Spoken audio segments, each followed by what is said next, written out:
Welcome to CharityVillage Connects. In this episode, we're talking about post-pandemic fundraising and beyond, innovations in how nonprofits raise money and engage donors. With the COVID-19 pandemic continuing to dramatically impact many traditional fundraising events, Canadian nonprofits are having to find new ways to raise much-needed operating funds. Virtual events and digital campaigns, including crowdfunding, are gaining ground as nonprofits and charities are transforming their fundraising with new tools and events. I'm delighted to welcome Wen-Chih O'Connell, the Executive Director of PayPal Giving Fund Canada, to talk about some of the innovations in fundraising that we're seeing. Welcome, Wen-Chih. Hi, Mary. Good to be here. Let's go back to the beginning of the pandemic. We saw that the continued lockdowns were having a devastating effect on the ability of nonprofits and charities to fundraise. Can you describe what the sector faced then and what you personally observed as part of the PayPal Giving Fund? Yeah, sure. Let me just give a kind of an overview of what PayPal Giving Fund does. So we're a registered charity with the CRA. Our mission is to help charities and people participate in digital fundraising and to make giving a part of everyday life. So if you think about what are the things that we do on the internet today, right? We shop for things, we browse social media. What we're working to do is to insert charitable giving into all of those situations. Currently, we're working with some well-known partners such as Facebook, GoFundMe, Humble Bundle, and of course, PayPal to enable fundraising on their online platforms. These last 18 months, I guess 2 years at this point of the pandemic, have really shown us that our mission to connect charities with donors online is ever more critical, especially since 100% of the money that we receive is passed on to the charities recommended by our donors. So, we think about where we were at the beginning of the pandemic. Charities had to really pivot to a digital first world virtually overnight, not just for their fundraising, but also for their operations, their marketing, and service delivery. It became very, very evident the disparate impact that the pandemic had on marginalized communities as well, and that increase in demand for the services that charities offer, which of course requires increased resources. So charities without digital fundraising infrastructure in place had to scramble. And depending on where they are on that spectrum of how advanced their digital fundraising was, this could have been, a minor challenge all the way to an absolute impossible task.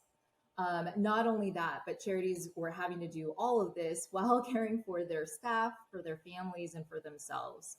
And so some of the things that PayPal Giving Fund is trying to do is to enable those charities to be able to pivot more easily into a digital fundraising space, particularly for those really small charities where they were just sort of like, I've got nothing, what do I do? And so some of the tools that we offer really help those smaller charities be able to leverage the tools that we're offering without having to invest a lot in the infrastructure. Like I said, 100% of the funds that we receive are given out to the charities as well. And so, we saw a lot of charities also using our tools to supplement anything else that they might have been already have going on as well. Well, yeah, certainly during all the shutdown, the sector really had to transform. I mean, these in-person events had to change overnight, as you say, and virtual events and online fundraising strategies had to be embraced. Did you see any that really stuck out for you that you really thought were innovative and really exciting? Yeah, we definitely saw a big uptick in interest from charities in those free digital fundraising tools that our partners are offering, as well as an increased interest from donors looking to still support their favorite charities and causes, or find new ones that were addressing the key issues of the moment. So a number of charities were enrolling with PayPal Giving Fund. This enrollment increased by about 89% in 2020. And more than 845,000 donors gave to PayPal Giving Fund Canada, which was an increase of 223% from 2019. So there were definitely increases in interest in our tools, in being able to give through our platforms.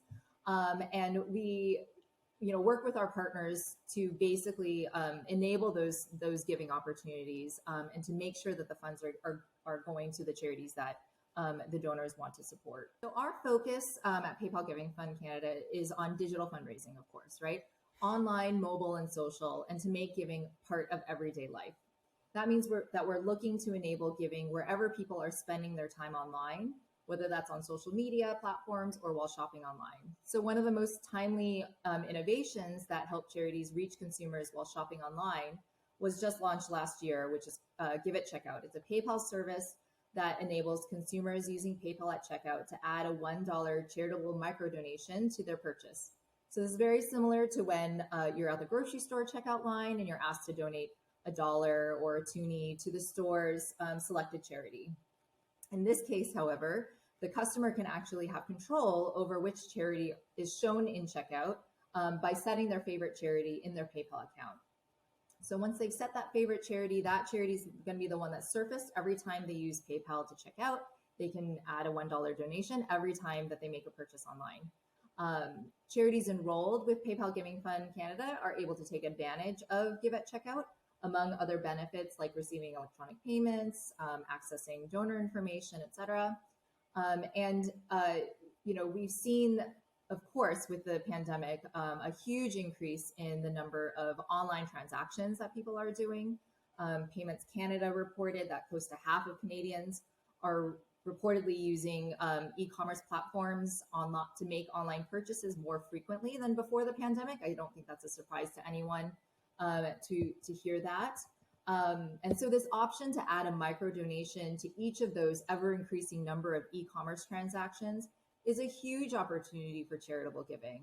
And Give It Checkout is helping to make that connection between the charities and online shoppers, and at no cost to charities. So for charities to better leverage this functionality of Give It Checkout, they can notify their supporters who use PayPal to ask them to set their charity as their favorite in their account, especially ahead of the holiday shopping season. Then anytime that supporter is checking out using PayPal, they're presented with that option to donate $1 to that charity. These micro donations really add up. In just a few months after we launched Give It Checkout in 2020, we saw over 400,000 donations come through, which of course translates to over $400,000 of additional unrestricted funds for Canadian charities. And in fact, PayPal found that donors who set a favorite charity in their account are actually 4 times more likely to actually make a donation in Give It Checkout. And again, charities are paying no fees for these Give It Checkout donations. Well, it's also fascinating about how that kind of interaction that is automated happens so frequently, and therefore is re-engaging that donor with the charity of choice in a more frequent way as part of their normal life. I mean, this is an extraordinary tool, it would seem, for maintaining donors. Can you talk about that? Yeah, so PayPal Giving Fund Canada, we aim to leverage technology to enable innovations to further engage people in giving, right? So by giving donors a trustworthy, convenient, and easy way to make donations to charities, and offering those giving opportunities on platforms that they use all the time, we're hoping to get more people to give to charity. And we expect that, they'll do it over and over again. Charities can also access and download the donor information on the funds that they receive from us. So including the donor information where the donor has shared it. So then charities are then able to also thank these donors and include them in their stewardship outreach as well. So there are a lot of ways that charities can, reach out again to these donors. And again, like I said, by presenting them with that giving opportunity in kind of like everywhere that they're online, we're hopeful that it'll just make giving part of their everyday life, that more dollars will flow into the charitable sector. And I guess the whole sort of that process itself, you couldn't have had a better set of circumstances if you wanted to scale this kind of a tool. Certainly the pandemic must have been a huge driver for that, and completely unexpected, I'm assuming. Yeah, charities saw, some charities saw some significant cost savings, especially around occupancy and travel costs. But most, of course, we're really struggling to keep the lights on, to pay the rent, etc.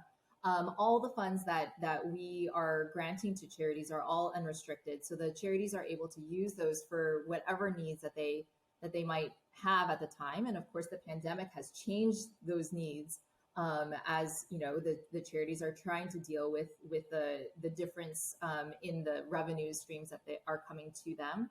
A lot of the value that PayPal Giving Fund works to deliver is particularly to those small, cost-sensitive charities who can't or can no longer afford to sign on to a full or even a small suite of fundraising services, but who can actually activate their supporters to create Facebook fundraisers or GoFundMe campaigns, or direct their supporters to donate through PayPal's fundraising hub, which is powered by PayPal Giving Fund. So 100% of the donations are delivered to the charities, since we're not passing our operational expenses onto either the donors or the charities. And so for the charities, by taking that little time to enroll and to set up your profile with PayPal Giving Fund, they're able to access additional features, including Give at Checkout, which I'd mentioned earlier.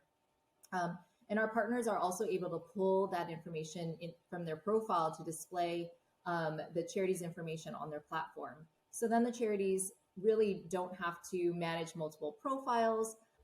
They can really just focus on one place, making sure that that's updated. And for any future partners that we bring on board as well, it'll be the same thing. So charities can really just let us do the work to coordinate with these partners, and then they can just basically reap the benefits. So if we take a step back, I mean, it's really fascinating work that you've been doing, especially in this last year, how you've seen the kind of take up of the tools that you've launched. It's quite remarkable. But did the pandemic, from your perspective, reveal some fundamental weaknesses in their traditional forms of fundraising that were perhaps already there, and forced organizations to embrace different models? I think that what happened is that it showed that charities needed to diversify where they're fundraising and what tools that they were using to fundraise might be. So, if a charity was using traditional forms of fundraising, in person, direct mail, they needed, like we said, to pivot to digital fundraising, right? How do we reach those donors online, given that we can't do in-person events anymore? And maybe the younger generation isn't looking at direct mail, right? And so I think people will continue to opt for what works best for them. So for charities to look at the variety of tools that are out there and available to them, and determine, how do I best diversify my portfolio, right? It's sort of a similar kind of concept, right? So that when a shock happens, like COVID, you can then pivot more easily and focus on the parts of your fundraising strategies that will continue to work, given that shock.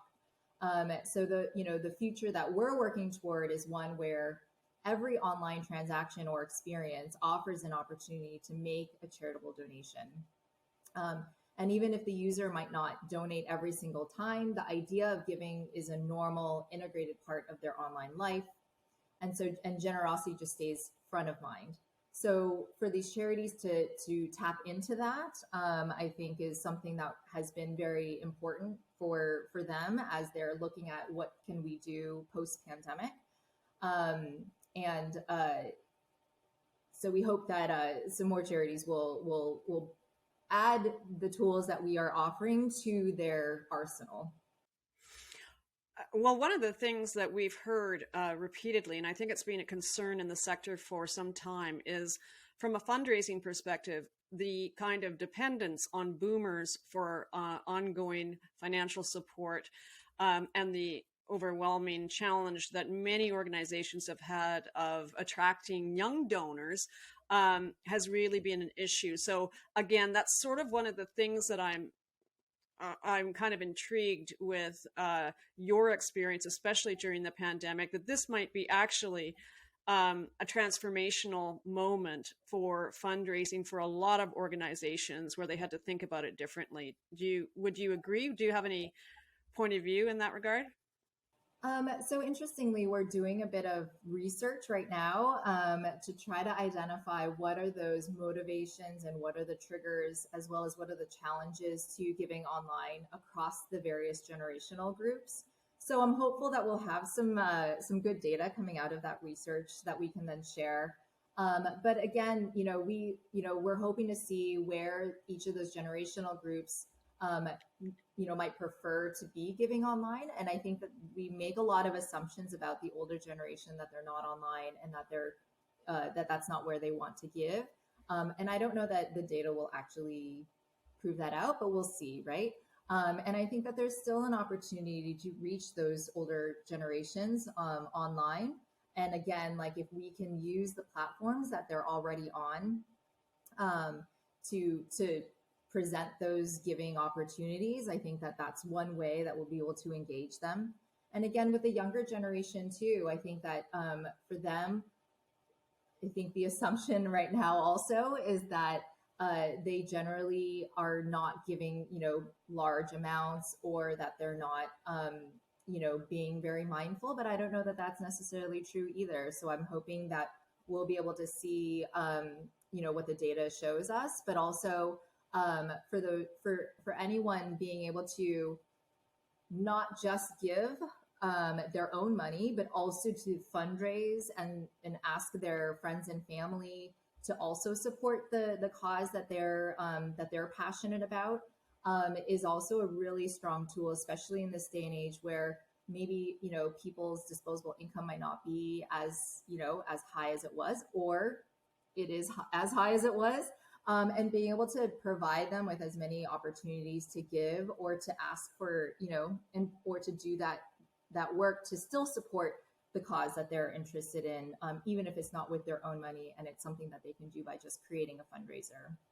Right, and the digital tools actually allow you to engage your personal network of other friends and colleagues and family, to engage them in potentially inspiring them to also give. And so that flexibility of being able to expand the donor base into personal networks is part of what the digital and crowdfunding actually offers.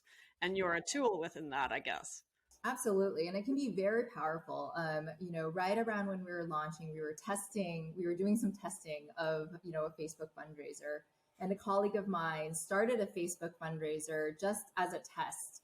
And he ended up having some friends donate to it. And he had to message them to say, oh, no, hang on, this is just a test. I didn't mean, but it just really highlighted how powerful just putting a fundraiser up and using your friend network really can be. And then the other piece around it is, how can we leverage those tools to raise more money for the charity from a kind of every person on the street kind of perspective, by potentially, the holiday season is coming up. What if we said, I would like to raise funds for this charity that I'm passionate about, or this cause that I'm passionate about, in lieu of holiday gifts, right? Like friends, family, if instead of giving me a gift, please donate to this cause instead. And I would love to see more of that happening. And these tools really offer that opportunity. Yeah, it's fascinating. I think the other thing that I find intriguing is the capacity to be able to have that more frequent, more intimate sort of engagement with the donor, with the digital tools, of reminding them that they do have a kind of commitment about this cause or the mission of a favorite charity. And that reminder that you're able to give by the tool that you were talking about that you'd launched recently, to me, is a fascinating aspect of it.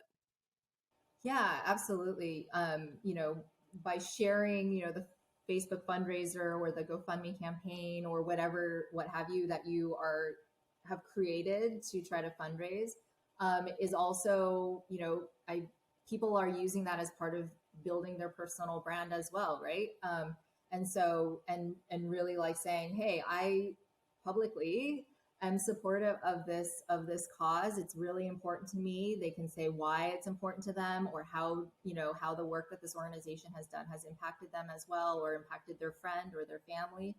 And so, yeah, there definitely is a lot of opportunity there for people to leverage these platforms to be able to bring more money into this sector. Well, now that Canada's high vaccine uptake has ushered in the potential for more in-person fundraising events, as we have more kind of releases of various sort of shutdowns and restrictions on what we do. It does seem, though, that the sector has all reached a tipping point, and many of the digital innovations in fundraising are likely here to stay. And I'm curious what your expectations are looking forward. So not just, I'd like to hear about the season of giving in 2021, but also what you see when you're crystal ball gazing into 2022 and beyond that. Where do you see this going? Again, our mission is really to integrate giving into everyday life, right? What the future that we're working toward is that one where every transaction or interaction that you're having online, there is some opportunity for you to give, right?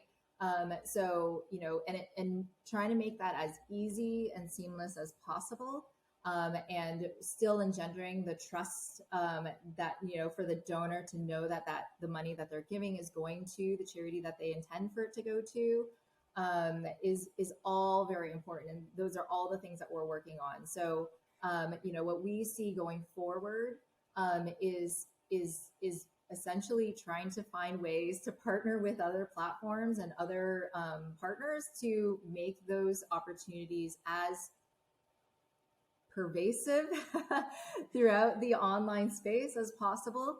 And so we're hopeful that, Give It Checkout will have a really big uptick in the holiday season.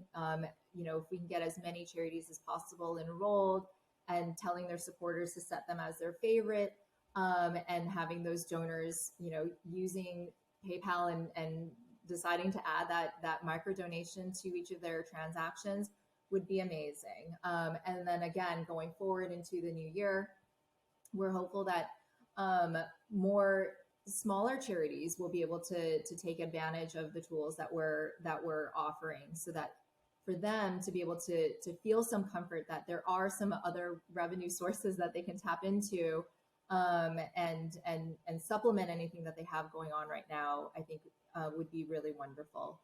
And again, just, longer term, if we saw giving in every place that we were online, that would say that we'd achieved our vision, right? So that's what we're hoping for. Well, I'm certainly going to be watching and hoping for you as well. I just wanted to give you a last chance to sort of give your best advice to organizations, large or small, for advice to how to survive in the interim and to build a more sustainable source of funds going forward in the future. Yeah, my best advice would be just to look at all revenue streams that are available to you. Take advantage of the ones that are offered at low or no cost to your organization, especially if, the tools like that PayPal Giving Fund offers can provide those funds and introduce your charity to new donors without being resource intensive.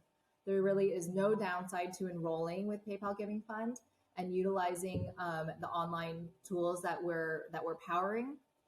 It costs charities nothing but a bit of time to enroll by setting up an account and validating their charity. And the funds raised through our partners platforms can help to augment whatever fundraising revenues they already have. So if you're a small shop and you're not sure where to start, enroll. It's free. And once you're enrolled, you'll be able to more easily access all of those benefits that we're offering, update your profile so that donors across all of our platforms will be able to find you more easily and support you. And it will really expose your charities to many more potential new donors without you doing really any more work. So that would be my advice is really take advantage of everything that's being offered, especially if it's free to you, right? Thank you so much for joining us today. Thank you so much for having me, Mary. It was a pleasure. Pleasure for me.